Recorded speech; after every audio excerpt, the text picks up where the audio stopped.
ရပါပြီဆရာဟုတ်ကဲ့ပါဆရာ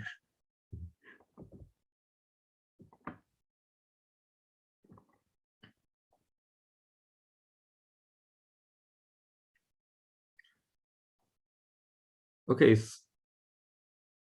share screen မရသေးဘူးเนาะ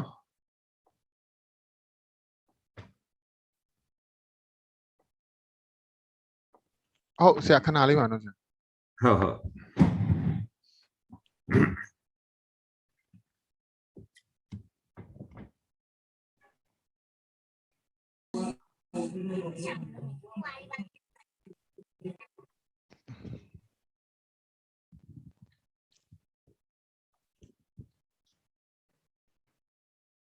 ုတ်ရပါပြီ ရပြီเนาะ ဟုတ် Okay.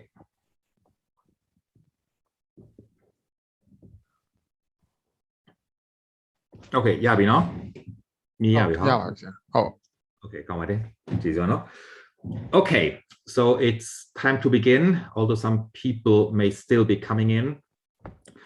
So good afternoon, everyone. And I heard that there are internet connection problems at the moment in Myanmar. So I hope that people can still join and the connection will be good enough for this lecture. Otherwise, the recording should be online soon, right after this day's lecture. So we looked at the role of language in society in general terms last time. Today, we want to have a closer look at Myanmar, language and society in Myanmar. This also involves language and thinking, language and thought. How does language shape the way we look at the world? How does language shape the way we think? Now, first, I would like you to have a quick look at these two maps. What do you see on these maps? They may not look very familiar to you. So on the right side here, this map is a part of Europe. So that this is the north of Spain and this is France. I didn't put the national boundaries here, just to show you how much we are used to seeing maps with boundaries and how much we are used to seeing the countries then. But there is nothing like countries on the map itself. There's nothing like boundaries usually in the real world. Now, what about this map? Do you recognize what it is? Again, there are no international boundaries here. And also, the map is turned 90 degrees.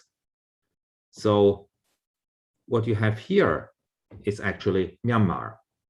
But you may not recognize it because it comes in an unusual way. It comes in a way, it looks different from what you're used to. Usually, when you look at the map of Myanmar, you see something like this, with the north on top. But this doesn't have to be this way. There is nothing natural in putting the north on top of a map. This is just our convention. This is the way we're used to doing things. So this is a habit. And like language, a map is a conventional habit. Representations on maps are habits or conventions. Nothing about the nature of things. So with this, I want to show you how we are used to, how we are entrenched by these things, by these ways of representing things. Language is very similar to these maps. Language is something that we are used to and that we use all the time. We use language to communicate, to talk with others, and also with ourselves. Most of the time when you think, we do this in some kind of language. So language is a habit. We are used to it. And habits shape the way of how we behave. It also shapes the way of how we look at the world, how we think, and it shapes our identity.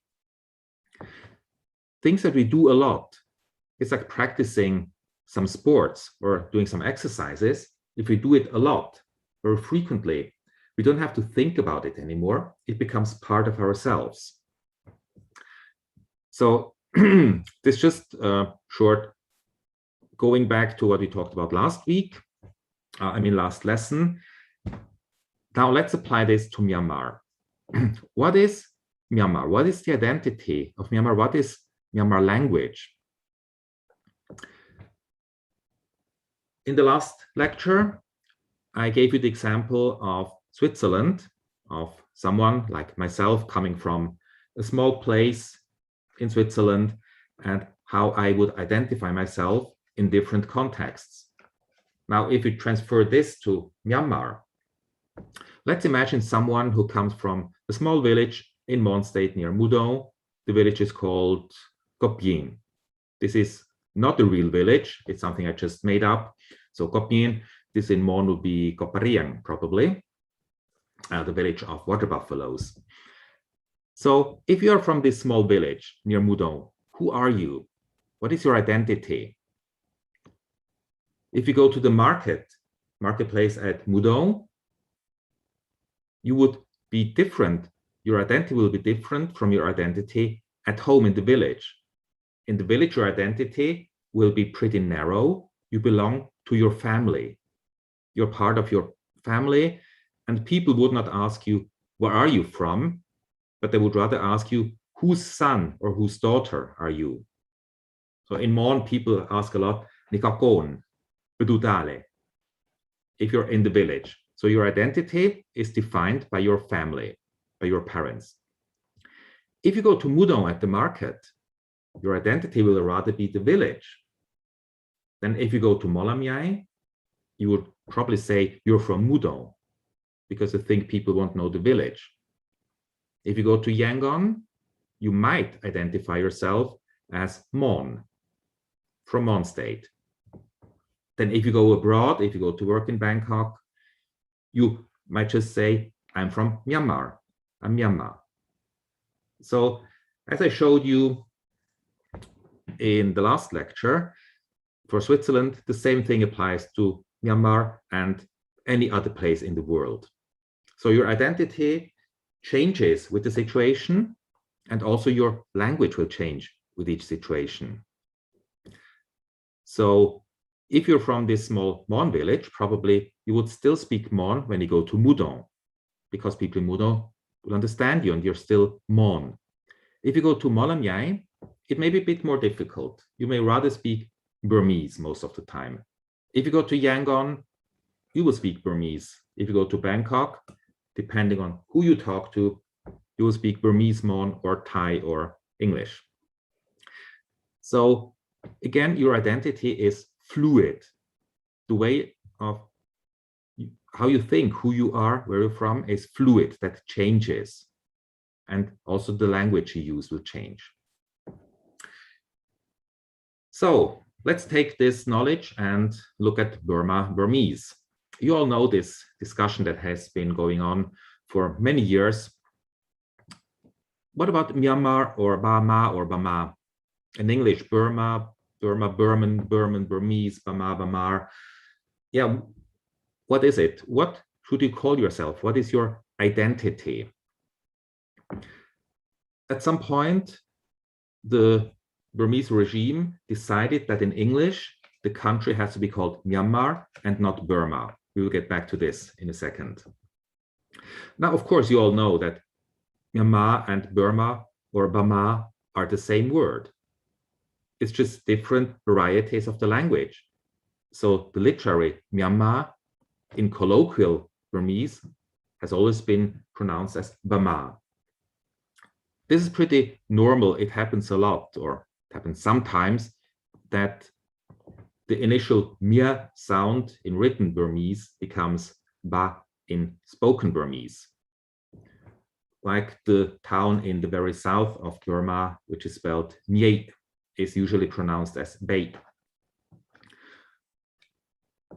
So Myanmar and Bama is the same thing, different levels, different varieties of the language.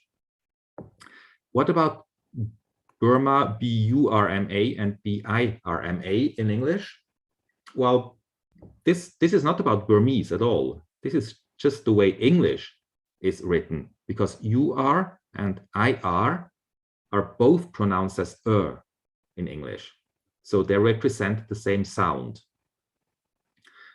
Now, when the British colonial people heard the word Burma with the schwa here, it's like a weak syllable, a short syllable. When the British heard this, they didn't know how to write it correctly. So they used UR or IR sometimes interchangeably. It's the same sound, it doesn't really matter. Later then, people started writing B-A-M-A or B-A-M-A-R for Burma. So basically, it doesn't really matter if you call it Myanmar or Burma. It's the same thing. But in 1989, the SLORC, as the junta was called back at that time, as I mentioned, decided that in English, it's not called Union of Burma anymore, but it has to be called the Union of Myanmar. Now, with this, they tried to use language to shape the way of people think about the country. Now, the reason they gave for this, for the change of Burma to Myanmar, was that Burma only refers to one of the ethnic groups, the majority group, and their language, like the Burmans, the Burma Lumyu. And Myanmar, on the other hand, would be the whole country, the whole union, including all ethnic groups and languages. So this was actually a good thought. It was a good idea to call the country, to give the country a name that would include all ethnic groups, like a real federation. Of course, there were some problems because Myanmar still is the same as Burma. There's still no difference in the original meaning. So the SLORC tried to cover their ideas, maybe it was not their real idea. And you see today on Myanmar ID cards, there is still very much this thinking of ethnicity, of race. So some people are Burma Lumyu. They're all Myanmar citizens, but some are Burma Lumyu and Buddha as religion. Others are given as Geyin, Karen, on their ID cards. So this identity seems to be very strong still, also under the subsequent governments. So although they said they want to have Myanmar as an inclusive name, inclusive term, there was still this separation of ethnic groups, of races. I don't know why this should be important on the ID card. Your identity, of course, is important for your personal life, for your community, but not for ID cards, I would say. So this idea of having Myanmar as inclusive federal name for the whole country was flawed, to say the best. And by the way, if you look at the name SLORC, you probably have heard of this before. The SLORC, the State Law and Order Restoration Council, as the junta was called, at some point they realized that SLORC doesn't sound nice in English. Just the word SLORC, to English speakers, this gives you a bad feeling in a way. It sounds like something scary. And obviously they realized that at some point and changed their name to SPDC, State Peace and Development Council. SPDC sounds neutral in English. So this is just another example of how the language, the word you use for something may change your attitude towards it. It gives you another feeling. Of course, SPDC was still the same as SLORC, but the feeling the word gives is different. Okay, so Myanmar, Burma, Then real problems with this federal identity of the country came when the official Myanmar Language Committee dictionary is still called Myanmar Ingalay Abida, and the monolingual edition, Myanmar Abida. So if Myanmar is the identity of the whole union, including all ethnic groups, what is Myanmar language? Myanmar language is that the national language of the country called Myanmar, or is it the language of all people in Myanmar? That doesn't exist because there are so many languages in the country. Or are all the languages of the people in Myanmar Myanmar language? So Mon, Shan, Kayin, Kachin, Chainpo, would they be Myanmar language? Obviously not. Obviously Myanmar means Burmese. So still only the language of one ethnic group of the country. Now, if you say, or you take the argument, okay, Myanmar is the national language. It's a standard language of the whole union, used by all people in intergroup communication. This is fine, but it doesn't make sense. Now, if you look at the similar example, England, UK, Great Britain. You all know Great Britain or the United Kingdom, UK. The United Kingdom is a union consisting of different parts with different ethnic groups, different languages, different cultures. There are the Scots, there are Irish, there's Welsh, and there is the English, of course. Now, no one would call the language of Great Britain Great Britannic or UK-ish or something. The language is English. So it doesn't make sense on the one hand to create the name or use a name for the whole union, making it inclusive of all groups, and then still use this same name for only one language. So this distorts the identity language connection that you have in Burma. So this should rather be Burmese English dictionary, I think. Or maybe if you want to keep Myanmar, the country should have another name. But this is, of course, not up to us to decide. Okay, so that much about politics for the moment. Now, let's go back to language identity, national identity. I told you about Switzerland in the last lecture. Many languages, or well, 4 languages. We don't need one language for national identity, obviously. Now, many people or many governments still think that it is good or it is necessary to have one language in a country. A country needs a language to be a unit, so people can stick together. This has not always been the case. Also in Southeast Asia, also in what is today Myanmar or Burma. Now, this is a short part from a classic Mon legend, an old Mon legend called Sanghatai, the story of Prince Sangada.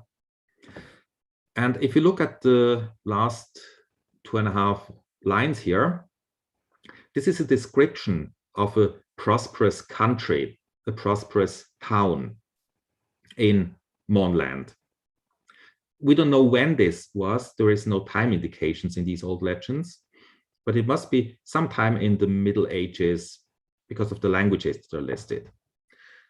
So one feature of a prosperous town, the prosperous place, is that there are many tongues spoken, many languages.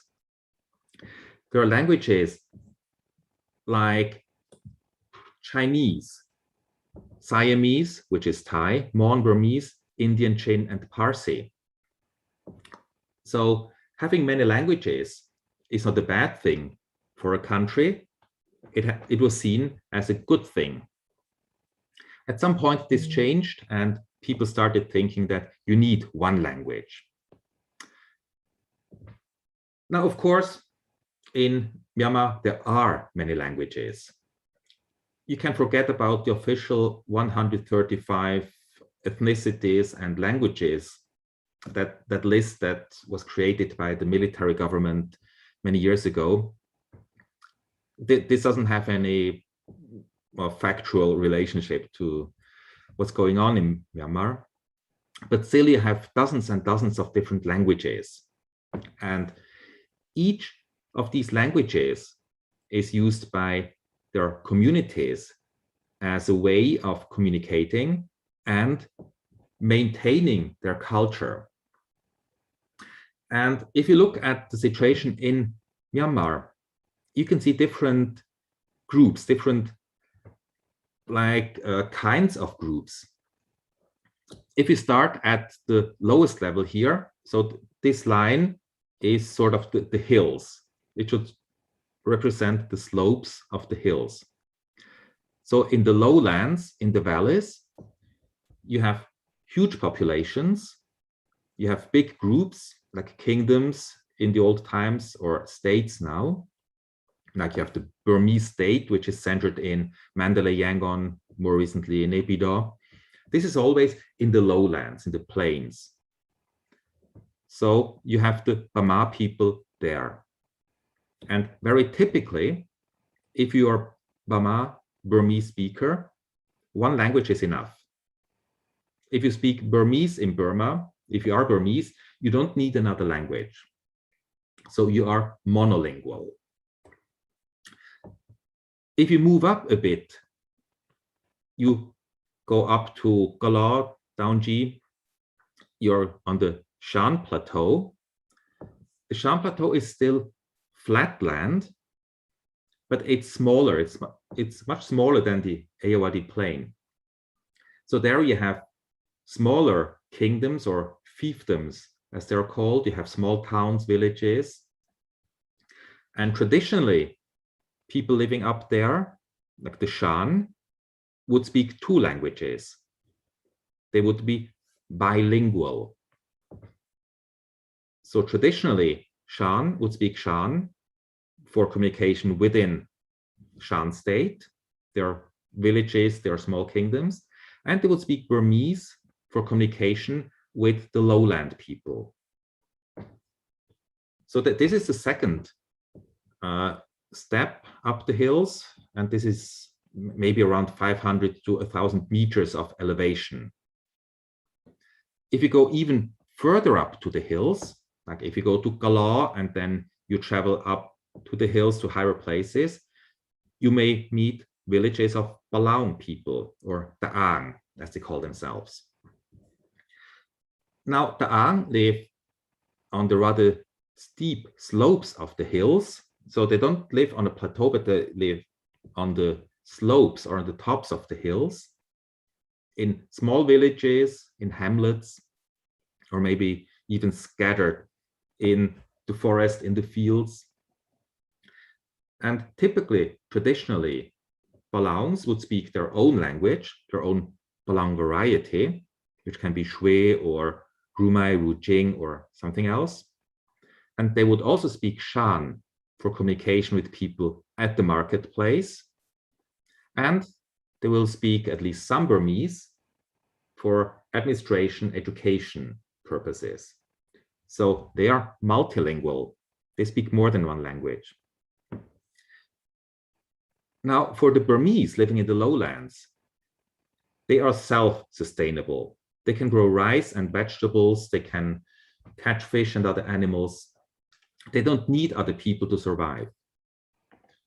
The same is basically true for Shan state. People in the Shan state do not really need other people to survive because they can grow rice and vegetables as well. There's lots of fish and animals in the rivers and in lakes.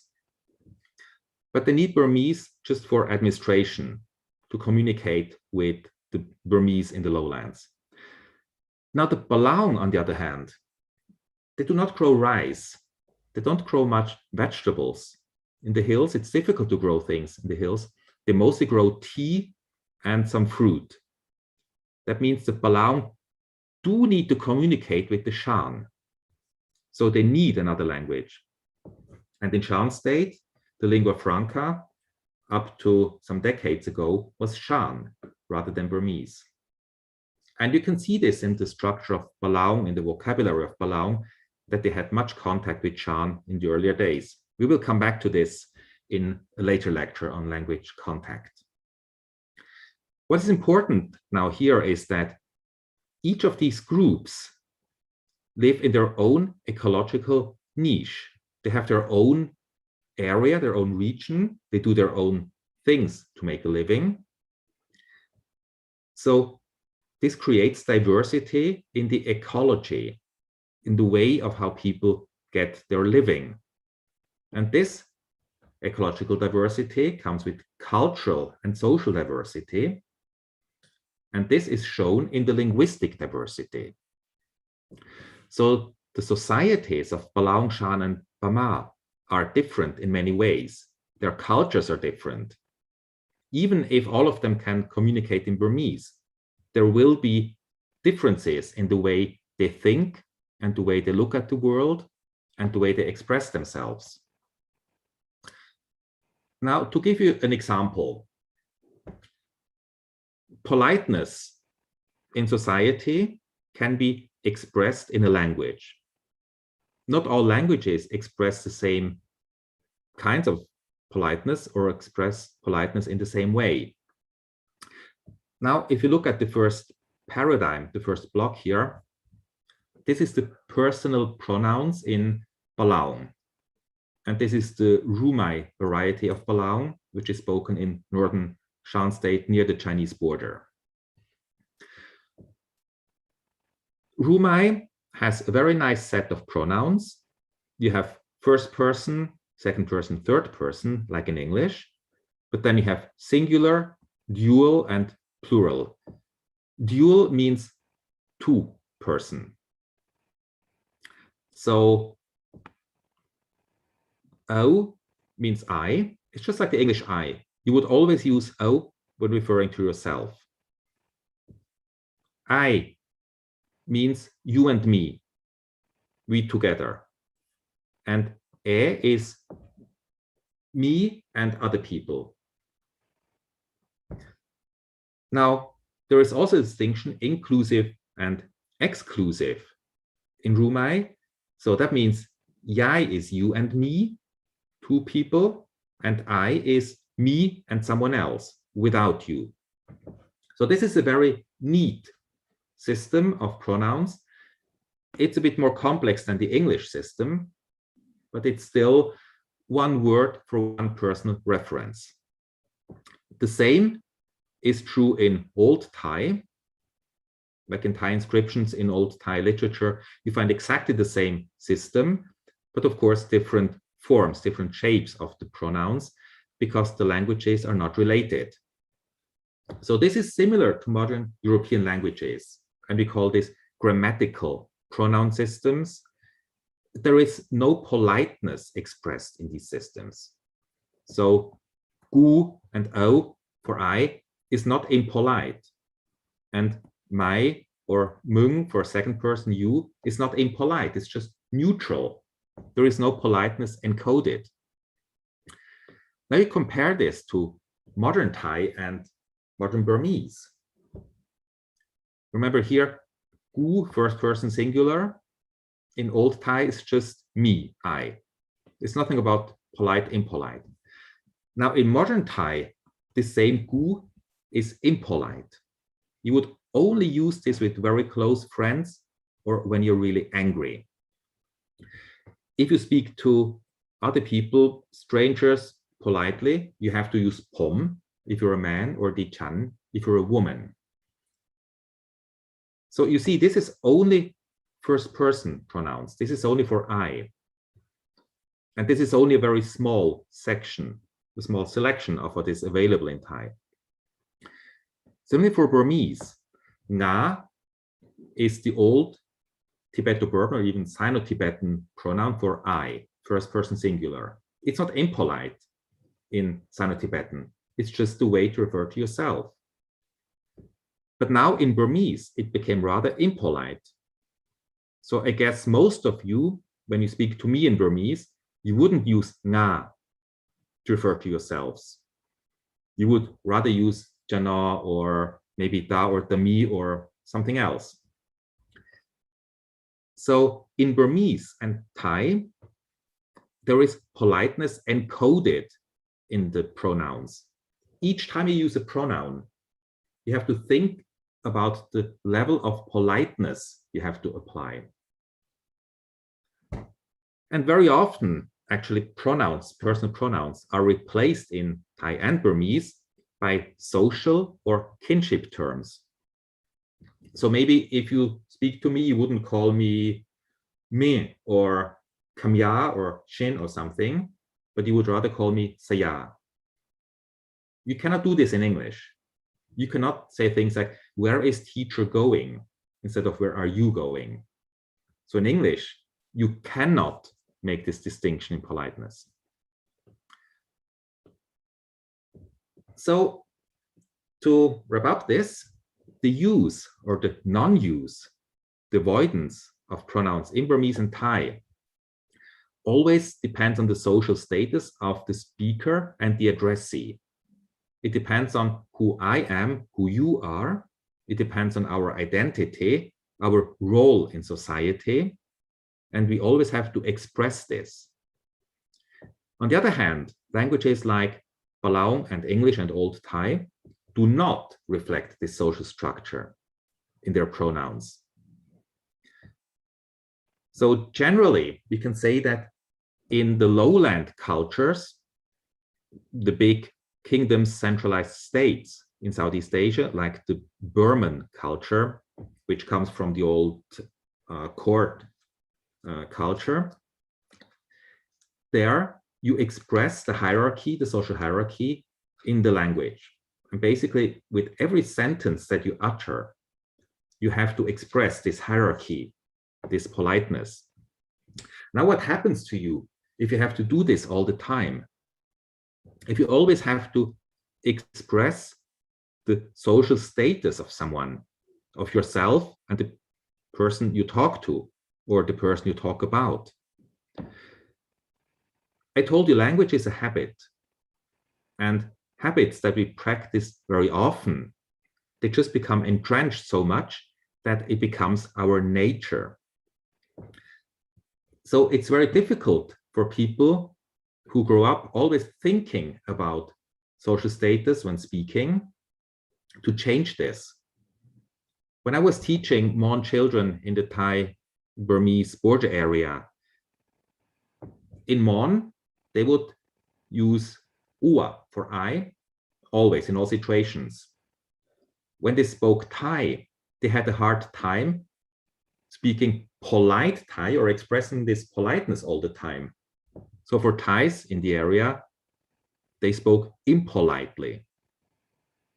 On the other hand, Thai students have a hard time calling me you in English. They want to call me teacher, which doesn't work in English, as I told you. So this is entrenched in your brain if you always have to think about these social hierarchies. But now, apart from this social hierarchy, social status that you have in your language, you also encode other cultural traditions in your language. And similarly there, if you have to think about differences all the time when speaking, you are more aware of these differences. So just a few examples here. In Burmese, what you wear on top, the upper garment, as they're sometimes called in department stores in Burma, you call it enji. You may add something to make it more concrete, like leshe or leto, whatever, but enji is just anything you wear on the upper part of your body. The same thing in Mon, it's a different word, but bala has the same meaning basically as Burmese enji. And in Thai, this is called sua. In China, it would be se. It's one word for part of your clothes. In English, on the other hand, you have I just give you a small example here. You have 4 different words: shirt, blouse, sweater, jacket. These are different kinds of ng or pala or sua. Now in English, when you talk about your clothes, you always have to think, so is it a shirt or a blouse or a sweater or a jacket? It makes a difference in the language. So at some point, it makes a difference in the way you think. Of course, you all can tell a shirt from a blouse, from a jacket and a sweater, although you call them all ng in Burmese. But the point is, you don't have to think about it all the time. So the difference becomes less important for you. On the other hand, for English speakers, rice is just rice. In English, we don't have to care whether it's Zaba or San or Tamin or Gaohnien. Why is that the case? Well, rice is not part of traditional English or European culture, but it is, of course, part of Southeast Asian, Burmese, and Mon culture. That's why in Burmese you have 4 different words. Also in Mon you have the 4 different words, which are different from the Burmese. There's sa, hao, boin, and baloin. So obviously the differences between especially San and Tamin is important for Burmese speakers and the Mon speakers, not for English speakers. Interestingly, also for Thai speakers, there is no difference in the language. It's always cow. The same is true for Shan and other Thai languages. So the language encodes something about the culture, but this is not true in all cases. Of course, in Thailand, rice culture is as important as it is in Burma.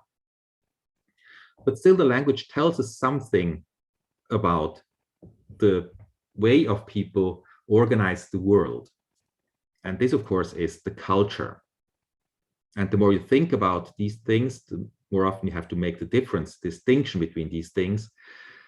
The more you're used to it, the more the habit becomes entrenched and becomes just part of your identity, part of your character.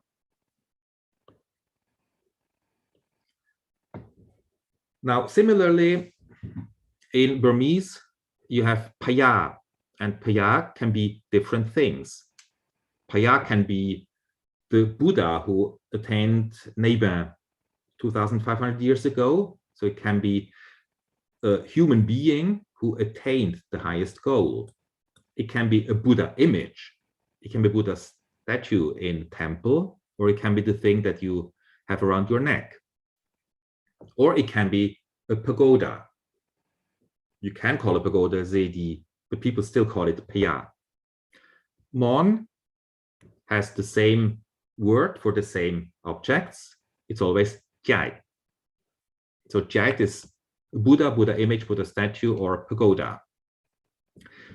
For a monk in Burmese, you have other words. You have ponji or uzin or other possibilities, but you don't call a monk paya. Now in Thai, the monk, Buddha, and Buddha image are all the same. They're all pra, but not pagoda. Pagoda is jedi, which is same as Burmese zedi. So again, this shows something about how people interact with the world, how people organize the world, what a society sees as the same or different. Of course, in English is not the traditionally Buddhist society. So we cannot really say anything about the organization of the Buddhist world in English, because this came in much later. This, of course, also shows that translating one language into another is always difficult, and you always lose something. Because in Thai, pra has 3 meanings, which are different from the 3 meanings of paya in Burmese. So people make different associations with pra than they do with Burmese paya. So when you translate one language into another, you always lose something. You lose some part of the thinking that is encoded in this language. Then there are things that you can translate easily from, for example, Burmese into Mon or Thai, like anare, anavare. You can translate directly into Mon. There it's nya chot. Nya chot, actually nya is a Burmese loan word, but nya chot is just common in Mon now to mean anare. What is anare? What does it mean? How would you say that in English? There is just no way to express this in English. That doesn't mean that we as Europeans don't know that feeling of anare. We do that quite a lot sometimes. I don't think there's less ana in European culture than in Southeast Asian culture. We just don't have a word for it. We don't have a word to encode this concept. So now imagine English takes over Burma as the national language and all other languages are lost in Burma. Then you would lose this word, anare. You may come up with something in English to replace it, but then it wouldn't be general English, it would be only Myanmar English. So this is just part to show like the importance of keeping different languages. It's not necessarily good to have only one language because other languages always give more information about specific cultures. You probably know the English expression, look forward to something. How would you say that in Burmese? Or in Mon, or in Shan, or in Thai? If you're not familiar with to look forward to something, it's the feeling of being happy about something that you know will come in the future. So if you know there will be a big pagoda fair, a big piabwe next week, you're already happy now. So you look forward to it. This doesn't seem to be a Southeast Asian thing to talk about. I guess you all have this feeling, you know this feeling, but you don't talk about it. So this is something that you can encode in English, but not in many Southeast Asian languages. So these are cultural expressions that you cannot translate easily into another language. It's always the question then, to what extent, if you don't have a word for it, to what extent do you have the feeling, or to what extent can you define the feeling? So this is something for you to talk about, to think about. Look forward to something. What is that? How would you say that in Burmese? So is it good to have Burmese as a national language, or do we need other languages in Myanmar as well? We were talking about lingua franca. Of course, it's good to have a shared language so people can communicate. You need a language of education, administration, commerce on the union level.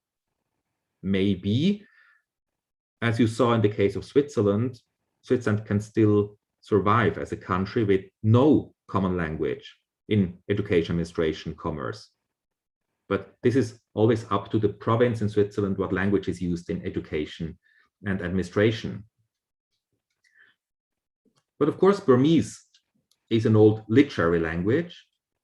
So it's important to have Burmese as like a safe box for the literature and culture of the Burmese people. And the Burmese, the Bama, are of course the majority of Burma, which gives them a special status just in terms of numbers and importance for the history, because only Burmese and Mon do have long-standing traditions in writing. All the other languages spoken in Myanmar don't have long literary traditions. Their writings go back at most 150 to 200 years. But this does not mean that Burmese should be the only language used in a federal union of Myanmar, or that it should be seen as superior to other languages. You can see it just as a tool to talk to other people, like we use English in international communication. That doesn't mean that English is the best of all languages. that doesn't mean that America or the United Kingdom are the greatest nations. It's just convenient to have a language that many people understand. So this should be the role of Burmese as a convenient means, as lingua franca for the country. But then we should not forget that the other languages are important not only as cultural tools of their respective communities, as I tried to show you. So not only for the identity of these communities, but each of the other languages of Myanmar has their own literature and culture and history. And this is all retained in the language they speak. So if you look at Palaungic varieties, at the Palaung languages today, they have many, many loanwords from Shan. But the Palaungs today do not speak Shan anymore. Most of the Palaungs don't speak Shan. They speak Burmese as a second language. But the fact that there are so many Shan loanwords shows us something about the history of the Palaung people. Namely, they were in close contact with Shan speakers. So all these languages have their rights on their own as being tools and treasure troves of literature and culture and history. So that together they can make the union, the federal union of Myanmar. And of course, languages can be used in local administration, local commerce, and also parts of education. You have this in the Mon national schools, for example, where students can do the whole primary and secondary school in Mon, but then when they go to university, they have to use Burmese. There is no Mon university. So local languages can be used in education, local education, and it doesn't hurt to learn more languages.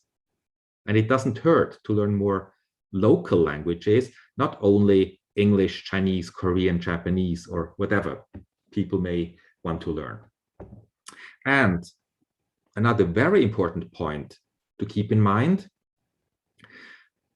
local languages in many cases can be important in international trade and communication. So Mon and Shan and also Lahu, Lisu, and Karen, for example, are also spoken in neighboring Thailand. So Mon people from Mon state can easily have trade connections with Mon people in Thailand. And the Mon in Thailand are very good at doing business. They're well established in Thailand. So Mon becomes a lingua franca for trade between Thailand and Myanmar in Mon, being done in Mon. The same is true for Chimpo, Wa, and Shan. They're also spoken in southwestern China. Chin is also spoken in India. To a lesser extent, Khamti, Chimpo, and Naga are spoken in India. But Chin across the border is pretty similar to Chin spoken in Myanmar.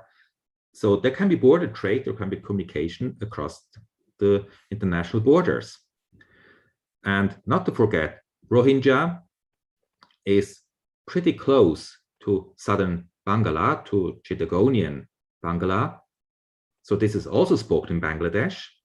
So in an ideal world with open borders in Southeast Asia, like in Europe, with cross-border communication and trade, Rohingya would be an important language to link Arakan or Rakhine state with Bangladesh for trade, communication, and other exchanges.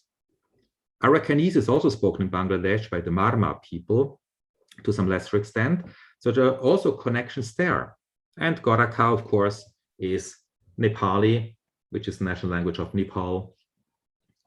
So Goraka people in Myanmar recently found out that they can have connections with Nepal, do business with Nepal.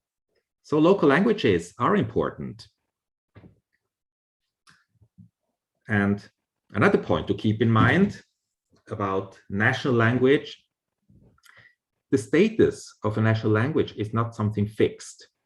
the status of a language in society can change. So in the earliest decades of Bagan was always a Burmese state. It wasn't Mon, it wasn't Pew. But in the 11th century, Mon was the high prestige and literary language of Bagan. So the first inscriptions in Bagan are in Pali and Mon, not in Burmese. Burmese comes in almost 100 years after Mon came in. So Mon was a high prestige official language at Bagan. Later, it became a peripheral ethnic language, as people like to call it. It became like Dayinda. But Mon was a high status official language of Bagan. So this can change. And the Mon were not the majority, certainly at Bagan. The Burmans were the majority. So the status of a language is not something fixed. And final point, we talked about the role of standard written languages, the prescriptive way of telling people how to spell. I told you that it makes sense for different reasons to have a fixed spelling, standard spelling, because for one thing, it just makes reading and writing easier if you recognize the words at one glance, and you don't have to think about how to write it. On the other hand, it makes it easier because people from different places speak different dialects or different varieties of the same language. And if you have a standard written form, it's easier to understand if the dialect differences are not written. So the first example here, of course, pon. It's the same sound as pon in telephone, but you don't recognize this word at one glance in this context because it's not written the way you expect it. And then same, of course, with the tata, this is some kind of animal, which is very nice, fried with chilies and garlic, but it's not what you do with the phone. Some people don't pronounce ma as voices or aspirated, so a ma is a ma, and they don't write the hato here. That's okay, you can still understand it, but it looks weird. What about this one, zuinesa? If you're not from Western Anya area, Moya area, you may not easily understand this because you would pronounce it as zun, zunesa. So if someone from that Anya area writes zuin like this, people from Yangon may not understand it. And the last example here, people akau. Of course, it should be with ngata and augamye. But especially in lower Myanmar, Mon state, people don't nasalize this, but they pronounce it like akau. The augamye is still kept by some people. Actually, you see augamye put in places where you shouldn't have it, but people just seem to like the augamye. So this is the spelling that I see sometimes in chats, in personal chats I get from people in Burma. So these colloquial spellings are fine if you chat with your friends who know you and who know your dialect. But for general use, it's good to have the standard written form. Now again, the standard written form may change. So you do see things like jana and jama spelled like this. It's still not standard, but people use it. People seem to understand it quite okay. This one, pipier mao, you actually do see on road signs in Myanmar. And I think pipier should be spelled with nyata, but spelled with the way to seems to be okay also for the Department of Land Transportation, because you do see these road signs. And la on, you can spell it like this, but this also looks like u, so people seem to prefer to spell it like this. So standard spelling, fine, has its place also in Burmese, but it's not something fixed. It's not something that can never change. So to wrap up this lecture, things that you may want to think about for point for reflection about language and thinking. The military junta in Myanmar doesn't like newspapers to call them military junta or regime. They want to be called SAC and now more recently caretaker government. Why? Why don't they want to be called military junta? Why don't they like to be called coup generals? They say it wasn't the coup on February 1st, it was just a shuffle. Why? This is just words. Is that really important? Similarly, the official, junta departments don't want people to use in Burmese the English pronunciation of COVID-19. So it should be COVID-19. But people still use COVID-19. Why doesn't the junta like people to use 19 here? It's just a word. So you could say it's not important, it doesn't matter. But again, if people use a word frequently, like military junta or regime, which always, of course, gives you the image of the soldiers shooting around and doing bad things, whereas caretaker government sounds much nicer. So the hope is that if you talk about caretaker government, people will at some point believe that this is a real government who takes care of the country. So by changing the word, by changing the name, the hope of the generals is to change the way how people think about them. Well, you can decide for yourself that this is going to happen and what connotation the 19 might have for the soldiers they don't like.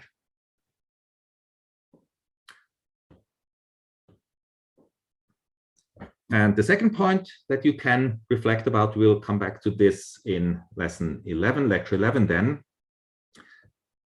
Status of the languages in Myanmar, I talked about a bit today, but maybe you have your own ideas.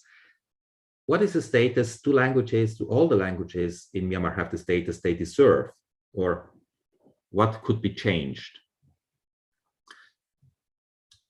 Okay, so this was it about language, society, thinking, identity in Myanmar. And on Friday, we will have some general observations about how languages change over time just by being used by speakers. Why do languages change? In what ways do they change? And again, if you have any questions now, feel free to ask.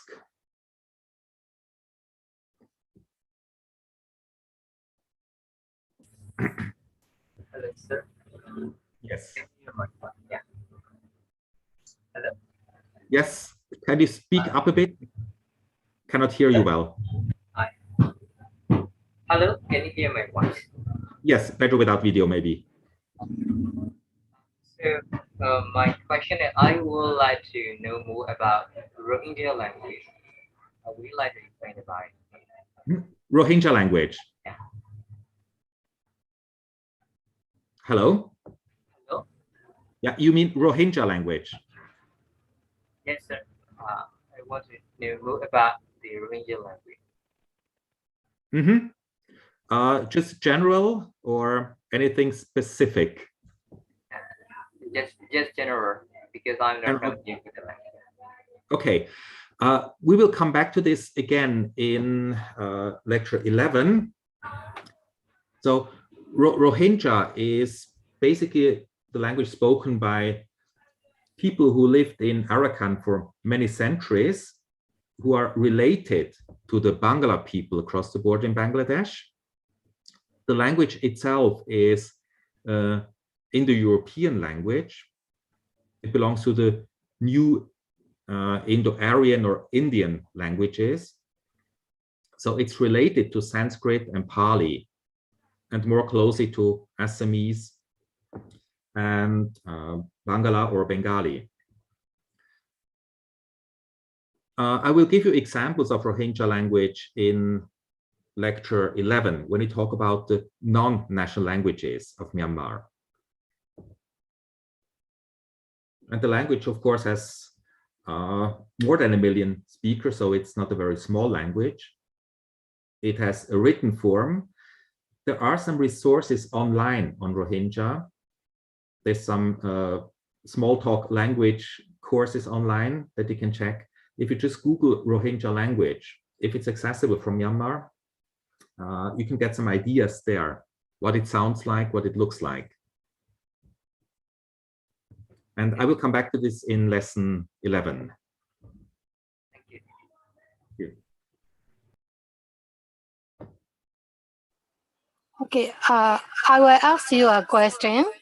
Yes. In your lecture, I have learned that language is a convention and language is habit formation. Are Yes. these two definitions are the same? I would say that language is a convention of a society, of a group of speakers. Now, language is something that we use all the time, so it is a habit. There are other conventions that we don't use all the time.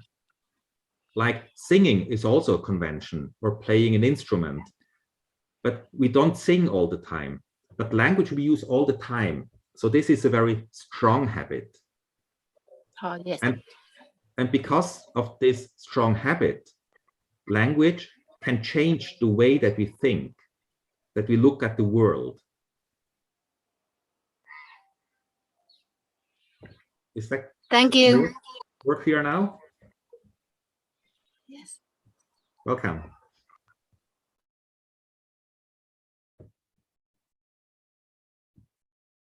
Are there any other questions or comments?